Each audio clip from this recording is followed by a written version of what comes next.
What's up guys, this is my pick video for UFC 287. I thought since it's such a good card this weekend, I better quickly chuck together a pick video. Sorry if I haven't been as consistent as I'd like to be lately. I've got a new job, so I've been prepping for that. And actually some good news, I brought a new microphone. Turns out after I brought it, they said that it's going to take over a month to arrive, so that's a bit of a pain in the ass. But it does mean that I should be getting some better quality recordings for you guys. Sorry if you can slightly hear a little fan in the background. I've got some biltong getting made for this weekend because I'm having guests over, and let's get into it. First fight of the night, we're at strawweight. We got Sam Hughes taking on a debuting Jaqueline Amorim, and off the bat, be careful betting on this fight because this is a parlay buster as the first fight of the night, and I think it's going to make a lot of people unhappy. We've got Jaqueline Amorim, who's 6-0. She's running over everyone. She's submitted everyone or knocked them out all in the first round. And quite frankly, she's been looking great. The problem is, when you do a bit of a dive into her competition, everyone she's fought are soccer mums. So you really can't take a grasp on how good she really is because everyone she fights actually sucks. She's taken on Sam Hughes, who, although she's got a 7-5 record, she's not a complete pushover. She's got decent stand-up. She's way more experienced. And I would not be surprised if Sam Hughes ruins a lot of people's nights by getting a win in this fight. So I'd say do not bet on this fight. Do not chuck it in a parlay. The pick's going to be Amorim just because I want her to win. She's smoking hot. She's finished all her wins, so she's got a bit of hype on her. But I would not be surprised if Sam Hughes keeps it on the feet and just pieces her up for 15 minutes straight. Give me Jaqueline Amorim, first round of submission. But this is a very low confidence pick. If we check out the odds, we've got 86% Amorim, 14% Hughes. Everyone's on the Amorim train, and if we check out the odds, we've got Jaqueline Amorim as a negative 250 favourite, Sam Hughes as a plus 200 underdog. I would stay away from this. I feel like this is a trap. And I think there's actually more value on the plus 200 underdog Sam Hughes. Next up, we go to featherweight. We got Steve Garcia taking on Shayilan Nuerdanbieke, and I think it's pretty obvious Nuerdanbieke should absolutely smoke Steve Garcia.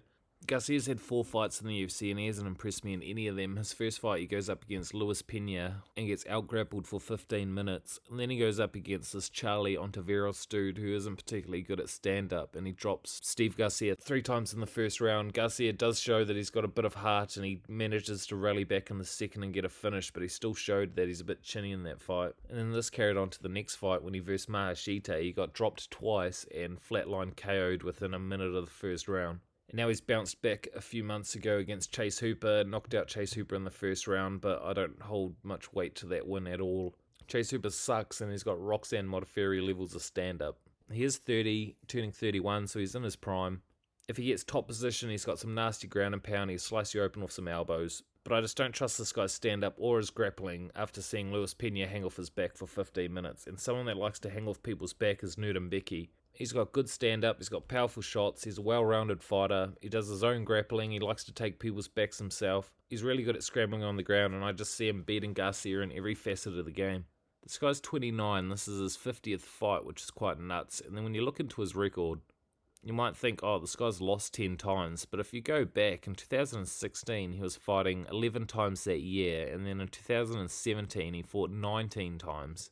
And this is back when he was really young, so anyone fighting that often, I can give them a bit of a pass for having a few losses on their record. He's had 3 wins in the UFC, all have been quite impressive, and his one loss was a really close fight to Joshua Culibao, who was in a joke. So I think definitely Nuerdanbieke, he's the pick. I'm going to go decision. And if we check out what everyone else thinks, they've got 88% Nuerdanbieke, 12% Garcia. I agree. All the clear paths to victory are on Nuerdanbieke's side. Give me Nuerdanbieke by decision.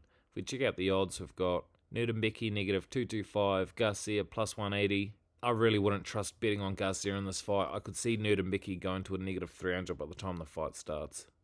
Next up, we got a catchweight fight. It's Trey Ogden taking on Ignacio Bahamondes, and the reason it's a catchweight was because Trey Ogden was meant to be going up against Manuel Torres, but Manuel Torres has pulled out due to an injury. And luckily enough for Trey Ogden, Bahamondes has a very similar style to Torres, so his training camp's not a complete waste. Both guys have a bit of momentum. They're both 4 out of their last 5. Bahamondes is a very fan-friendly fighter. He's wild on the feet. He throws crazy things like X-kicks, spinning attacks. He's constantly changing his stance. He's got fast hands. He does look a bit hittable at times, but for the most part, he wins the exchanges on the feet. He's also huge for lightweight. He stands 6'3", 192cm reach. And at 25, he's got a lot of potential. He's going up against Trey Ogden, who isn't a slouch on the feet himself. He's got some nice hands. He's got a good jab. His record's quite deceiving. It says that he's got no fights by KO, but usually he drops his opponents and then they give him his neck. And he's just fast to jump on the guillotine or the rear naked choke. And actually, 70% of his wins come by submission, so that's quite impressive. He's 33. He's getting up there in age, but he's still in his prime. And I've been bouncing back and forth on who I think is going to win this fight, but ultimately, when I watched the tape, I went with Trey Ogden, and I'm going to stay with Trey Ogden. I think the full camp is going to be the difference maker in this fight. Like I said, Bahamondes has a very similar style to Manuel Torres, so I think Trey Ogden's going to be very well prepared. And I think Trey Ogden's going to try his luck on the feet, and if it doesn't start going his way, he's going to do a grappling heavy approach, win a scramble and win by rear naked choke. I'm going to take the dog, Trey Ogden, to get the upset. But as a fan, I kind of want Bahamondes to win just because he's exciting, he's young, and he's got a lot of potential. If we check out what the people are thinking, they've got 10% Trey Ogden, 90% Bahamondes. Looking at that, it makes it seem like it's going to be a bit of a wash, but I definitely don't think Ogden's going to get walked over in this fight. And if we check out the odds, we've got Bahamondes negative 350, Trey Ogden plus 260. That's quite wild considering Bahamondes has 2 weeks notice for this fight, if not less. I think Trey Ogden's going to have the cardio to get it done. Give me Trey Ogden by submission.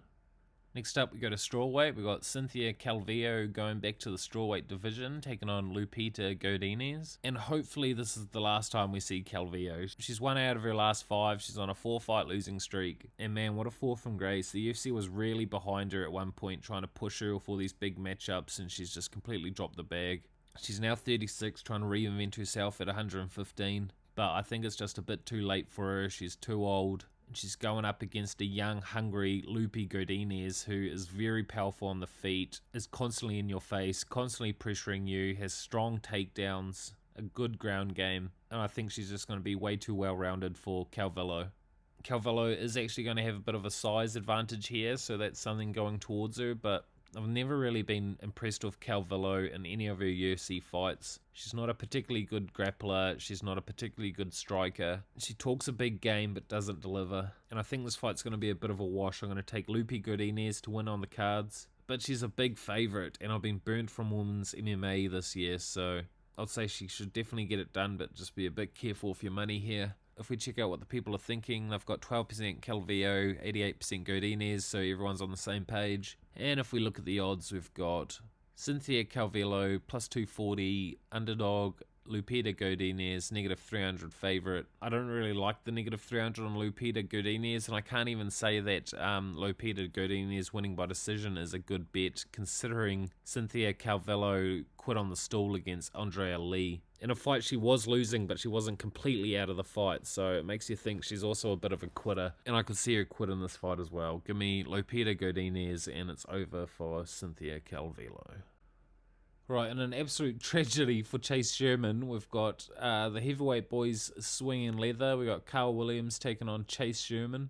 And Chase Sherman was meant to be fighting Chris Barnett, but that got cancelled a few days ago. And in comes Karl Williams on short notice, which is a shame for Chase Sherman because I actually favoured him to beat Chris Barnett, even though he's only got a 3-10 record in the UFC. But I think he's just going to get absolutely ragdolled here against Karl Williams. Karl Williams is just a wet blanket, a non-stop wrestler. In all of his fights, he just grabs his opponents, throws him to the ground, absolutely manhandles them. And I don't see this fight being any different. Give me Karl Williams by submission. If we check out Tipology, they've got 8% Sherman, 92% Williams. No surprises there, especially after Williams' last performance. If we go to fight odds, we've got Chase Sherman, plus 380, Karl Williams, negative 500. That's a really wide line on Karl Williams. I don't like that, but I only see this fight going one way, and that's in favour of Karl Williams, so maybe he does deserve that line, but I'm not sure whether I'll bet on this fight. I'll probably chuck Karl Williams in a couple of lottery parlays and see how it goes. Next up, we got a middleweight. We've got Gerald Meerschaert taking on Joe Pyfer, and this is quite an interesting fight to see where Joe Pyfer is in his career. We know who Gerald Meerschaert is. He's a proven vet at this point. I thought he was done for when Khamzat Chimaev knocked him out with one punch, but he's made a bit of a resurgence at 35 years old, going 4 out of his last 5. And when you watch the tape on Gerald Meerschaert, you can't really say he's overly good at stand-up. He's not an overly good grappler. It's just his whole game revolves around submissions. I think he's got about 27 submissions on his record. He's got a nasty guillotine. He's constantly looking for the sub. And he's a decently well-rounded fighter, but I think we've seen the ceiling of his career. He's going up against Bodybags Pyfer, who, although he's got some nasty knockouts, he's got some good hands, he's mostly a wrestler. If you dig back into his tape, every fight he's looking to wrestle. He's 10-2, but his 2 losses have been pretty nasty. In the Contender Series, he picks up this guy in the first round, slams him to the ground, but he slams him awkwardly and snaps his own arm, which was very nasty and definitely a bad turn for his career, especially so young. He had to do multiple surgeries on it, intensive rehab, but it does seem like everything's okay now. He's bounced back with 3 wins.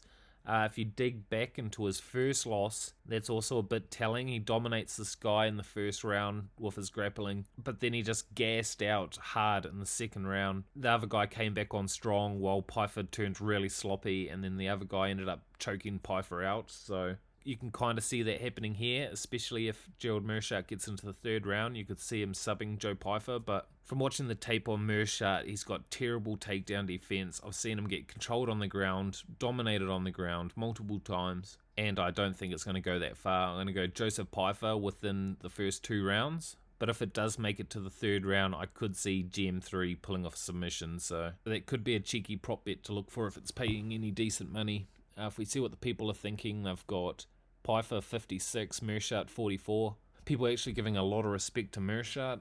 I don't think it would have been that close.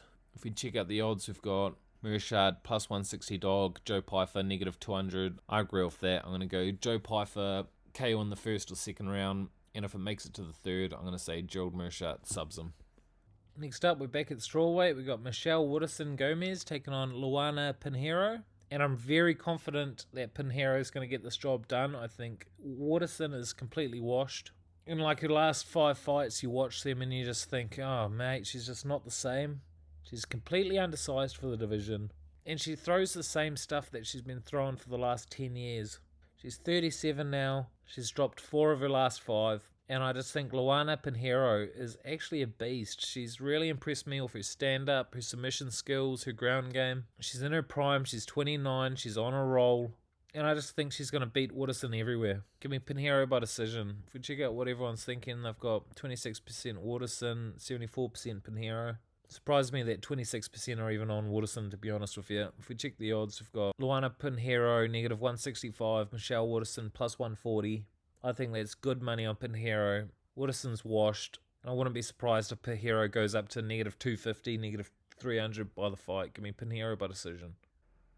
In a fight that should be on the main card, it's Kelvin Gastelum taking on Chris Curtis. And my pick's going to be Kelvin Gastelum. It's quite interesting because he opened as a moderate underdog and now he's a slight favourite. So a lot of money's been coming in on him and I see why. He has 1 out of his last 5, but he's been fighting the absolute top echelon of the division. Jared Cannonier, Robert Whittaker. Picks up a win over Ian Heinisch in between, loses to Jack Hermanson. And I know he's on a bit of a skid, but he's actually a really good fighter.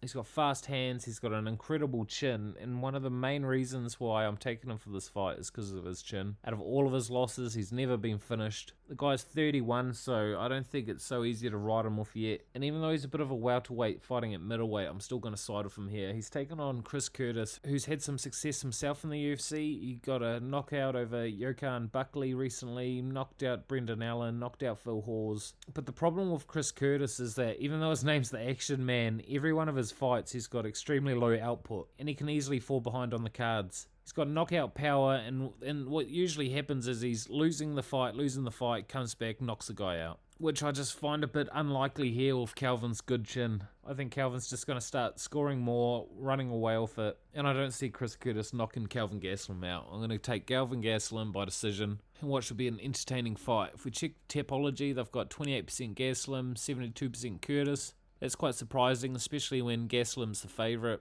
And if we check out the odds, we've got Kelvin Gastelum, negative 135 favourite, Chris Curtis, plus 110. Close to a pick'em, close fight, but yeah, I think Kelvin Gastelum should be able to get this one done.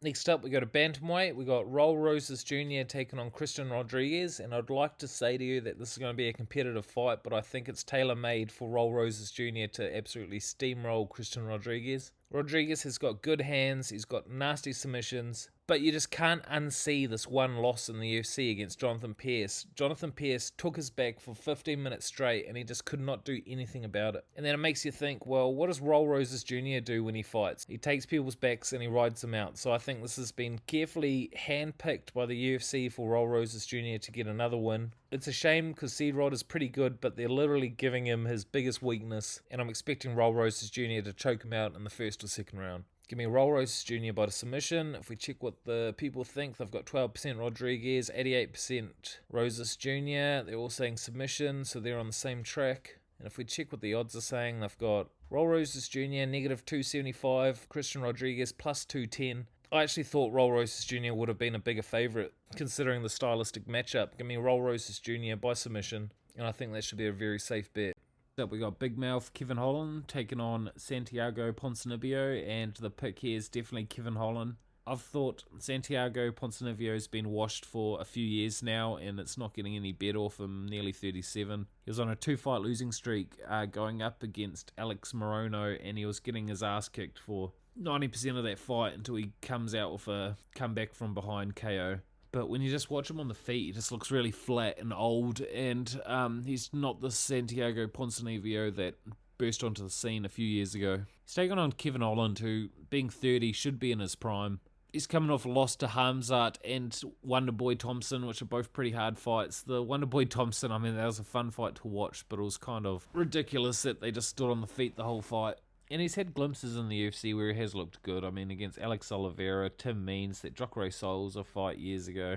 I think Kevin's just going to be too much on the feet, and I wouldn't be surprised if Santiago Ponzinibbio turns into a wrestler for this fight. So the pick's definitely Kevin Holland, but I don't think I'm going to bet on this fight because I could see Santiago Ponzinibbio turning into a wrestler, and I don't think you have to be much of a wrestler to beat Kevin Holland. So if you see what Tapology are saying, they've got 17% Ponzinibbio, 83% Holland. That gives me some confidence. If we go to the odds, we've got Kevin Holland negative 250, Santiago Ponzinibbio plus 200. If you think this is going to play out on the feet, Kevin Holland should definitely get this done. But if you think Santiago is going to turn into a wrestler, maybe 200's a good line to chuck a bit of money at. Give me Kevin Holland anyway.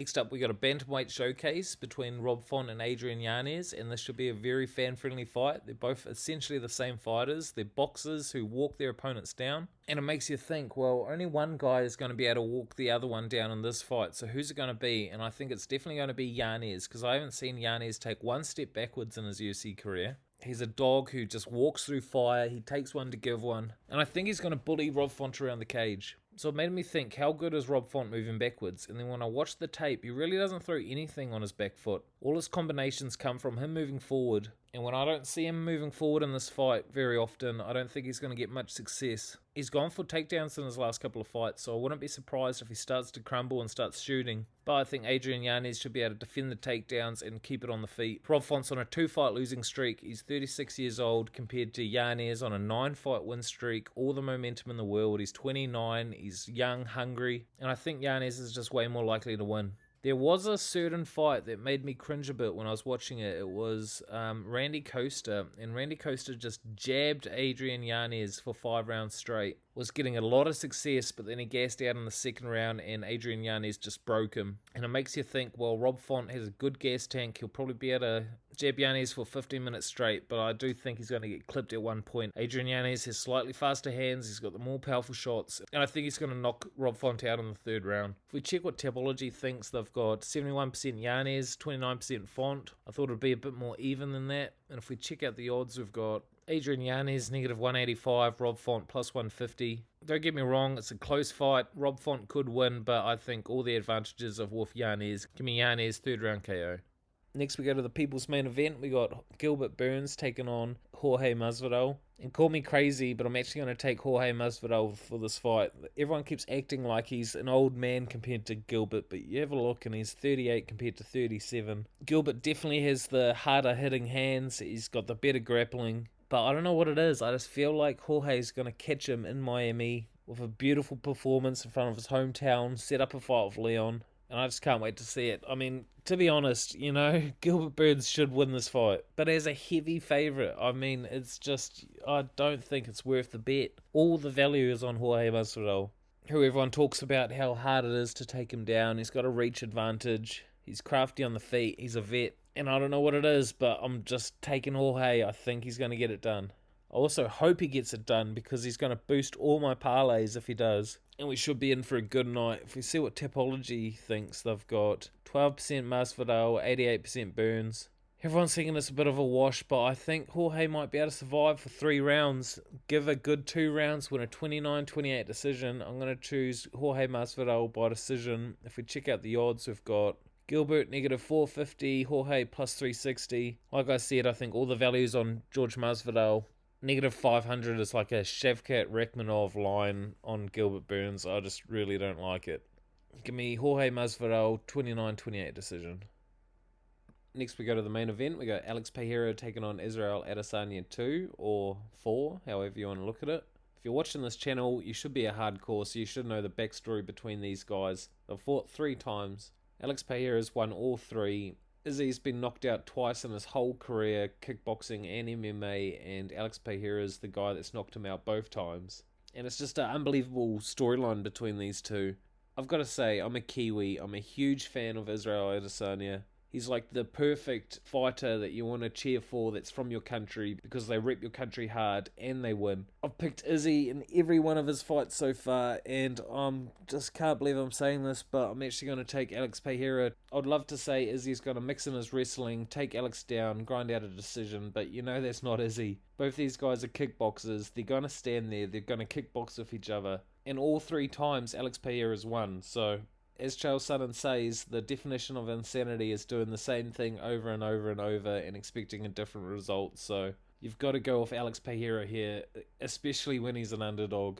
I mean, I looked at the odds on the TAB, and I mean, I think Izzy's probably a way bigger favourite over here in New Zealand because everyone bets on him, but he was only paying like $1.75 or something. And for someone that's lost 3 times to the same dudes to be paying $1.75, I just definitely don't think it's worth it. I'm going to be cheering for Izzy. I've always had a dream that would have a pay-per-view in New Zealand, and Izzy's our only chance of getting that. But I kind of feel like the dream stops here. I actually see Alex Pyheiro taking Izzy all 5 rounds and winning enough rounds to get the decision. I think he's just too big and too strong for Izzy.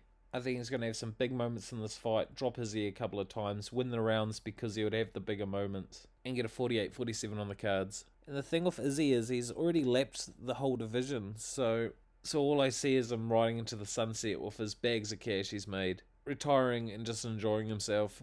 Give me Alex Pyheiro by decision. If we see what Tapology thinks, they've got 40% Adesanya, 60% Pyheiro. A lot of them think Pyheiro is going to get a KO. If we go to the odds, we've got... Sadly, it's not up on best fight odds for some reason, but we could look at the TAB, and that's currently Alex Pyheiro, $2.11, Izzy Adesanya, $1.69. I hate that price, $1.69 on Izzy. Give me Alex Pyheiro by decision. Hopefully a decision prop bet is paying a lot. If I was going to make a parlay, I'd say the most confident picks of the night would be Shayilan, Nuerdanbieke. I think Steve Garcia is pretty overrated. The heavy favourite, Karl Williams, should definitely get it done. Luana, Pinheiro should take out a washed-up Michelle Waterson. Raul Rosas Jr. has a basically tailor-made matchup. It's a cheeky 4-fight multi, which is paying $4.10. I'd say this should definitely be pretty safe, but if you're wanting a bit more squeeze, give me a Lupita Godinez to take out on the way out Cynthia Calvillo, and an Adrian Yanez to break Rob Font. That is now paying a cheeky $8.50. If you're like me and you want to go a little bit crazy on your parlays, just keep chucking some more in. I'd say Jaqueline Amorim's not worth the bet. She's a bit of a can crusher at the moment. Don't know her potential. This Trey Ogden fight could go either way. Gerald Meerschaert could snap Joe Pyfer's already snapped arm. I'd say you'd probably choose, stylistically, this Kelvin Gastelum matchup is quite good. Or you throw in Alex Pyheiro. I'm a bit crazy, so I'm probably going to go both. I'll go Kelvin Gastelum, Alex Pyheiro. That's paying a nice little 31-1 odds. And I definitely don't recommend this, but what I'm going to do is I'm going to go Alex Pyheiro by decision, paying a cheeky $6, and then head-to-head Jorge Masvidal at $4.50. That's the lottery ticket parlay, and that's bringing in 405-1. Chances are that's not going to hit, but I'm just going to chuck a cheeky $1 on it and hope that it hits. If I was going to give you a couple of prop bets, I'd say Kelvin Gastelum by decision, Raul Rosas Jr. by submission, Alex Pereira by points, Rob Font and Adrian Yanez to go to a decision. Chase Sherman has a pretty hard head, so I think Karl Williams by submission might be a good bet. And Trey Ogden's a $3.25 underdog. I think a Trey Ogden by submission or decision could be a cheeky thing to sprinkle some money onto. Good luck with everyone's bets. Hopefully some lottery parlays works out for you guys too. I've had a couple of lottery parlays work the last 2 UFCs. So hopefully I can continue that streak. How I seem to get the most luck is I choose, for fights that I'm really unsure, I go second round to start. And that just adds a bit of value onto your parlays. I had this cheeky one come through. It paid a nice 84 to 1 odds. And then I had another cheeky little lottery parlay come through in the last pay-per-view. It was a $1 stake and it brought in $291. So it was 291 to 1 combined odds. And it's pretty fun when these hit. If you have a look, I have a lot of these on the fights that I don't know what's going to happen. I do second round to start just to bump up the odds a bit more. And then a couple of confident prop bets like Justin Gaethje by points and Leon Edwards by points to bump up the value. So that's just to show these lottery parlays do sometimes hit. Anyway, good luck guys. Enjoy the card this weekend. Have a good one.